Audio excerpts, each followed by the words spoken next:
हल चलिए प्रश्न को पढ़ते हैं। सीधी रेखा में गति करता हुआ एक प्रोटॉन प्रबल चुंबकीय क्षेत्र के समांतर प्रवेश करता है तो चुंबकीय क्षेत्र में प्रवेश करने पर उसकी चाल एवं गति की दिशा में क्या परिवर्तन होगा। अब इस प्रश्न को समझने के लिए सबसे पहले हम प्रश्न की मुख्य अवधारणा को समझेंगे। तो सबसे पहले यहाँ पे हम देखते हैं यहाँ पे मुख्य अवधारणा, और मुख्य अवधारणा में हम क्या देखेंगे।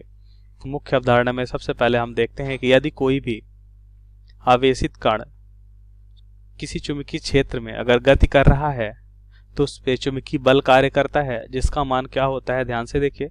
अगर ये जो हमने क्रॉस में दिखा रखा है ये है चुंबकीय क्षेत्र की दिशा को दर्शाता है, जो इस तल के लंबवत अंदर की ओर हमने मान रखा है, और ये चुंबकीय क्षेत्र का मान हो जाएगा बी।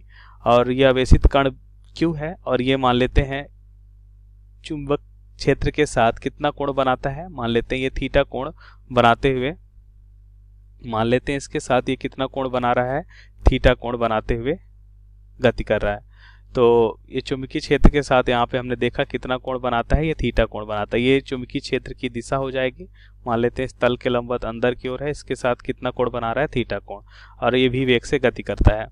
तो इस स्थिति में हम देखते हैं इस पे जो चुंबकीय बल कार्य करता है उसका मान क्या हो जाएगा, आवेशित कण पे कार्य करने वाला चुंबकीय बल हो जाएगा एफ एम, ये हो जाएगा क्यू इंटू भी बी साइन थीटा, जहां पे थीटा क्या होता है, बी और बी के बीच का कोण होता है। अब ध्यान से देखिए, तो यहाँ पे हम देखते हैं, पहले हम यहाँ पे लिख लेते हैं कि ये क्या कहलाएगा, हमारा चुंबकीय बल कहलाएगा, चुंबकीय बल। और थीटा क्या होगा, थीटा हो जाएगा बी तथा मतलब चुंबकीय क्षेत्र तथा आवेशित कण के वेग के बीच का कोण होगा। अब उत्तर को समझ लेते हैं। तो प्रश्न में हमसे क्या बोला जा रहा है, प्रश्न में हमसे यह बोला जा रहा है कि आवेशित कण जो है किधर गति कर रहा है, चुंबकीय क्षेत्र में क्षेत्र के समांतर गति करता है। तो ये प्रोटॉन जो है ये क्या कर रहा है, मान लेते हैं चुंबकीय क्षेत्र की दिशा, इसको हम मान लेते हैं अभी, ये हो जाएगी चुंबकीय क्षेत्र की दिशा बी। और आवेशित कण जो गति कर रहा है वो किधर गति कर रहा है, इसी दिशा में गति कर रहा है। तो बी और भी के बीच का कोण क्या हम कह सकते हैं, 0 डिग्री होगा।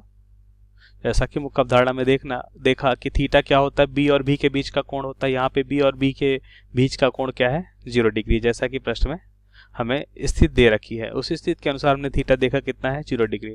अब हमने मुख्य अवधारणा में देखा कि इस पे लगने वाला बल हम निकालते हैं, क्या होता है, Q into B into sine theta. Theta का मान यहाँ पे 0 तो हो जाएगा cos साइन 0 का मान क्या होता है, साइन 0 का मान होता है 0। इस पर इसका मतलब हुआ कि कण पे कोई बल कार्य नहीं करेगा। तो हमें यहाँ पे क्या बताना है, चाल तथा गति की दिशा में क्या परिवर्तन होगा। ध्यान से देखिए, कण पे अगर कोई बल कार्य नहीं करता है तो इसका मतलब हम कह सकते हैं कि उस पर त्वरण 0 होगा, और उसका त्वरण 0 है, इसका मतलब ये सत्य है कि उसमें उसके वेग में कोई परिवर्तन नहीं होगा। मतलब प्रारंभिक वेग और अंतिम वेग क्या रहेगा, इसका समान रहेगा। इसका मतलब कण की गति में कोई परिवर्तन नहीं होगा और दिशा भी समान रहेगी। तो यहाँ पे लिख सकते हैं कण की गति में कोई परिवर्तन नहीं होगा, कण की गति में कोई परिवर्तन नहीं होगा तथा दिशा, अब देखिए अगर कोई बल कार्य नहीं करता है तो हम यहाँ पे देखेंगे, तथा दिशा भी समान रहेगी, समान बनी रहेगी, दिशा भी समान बनी रहेगी, क्योंकि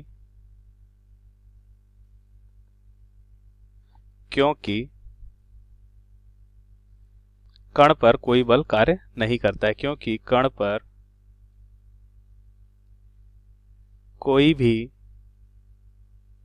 बल कार्य नहीं करता है, कार्य नहीं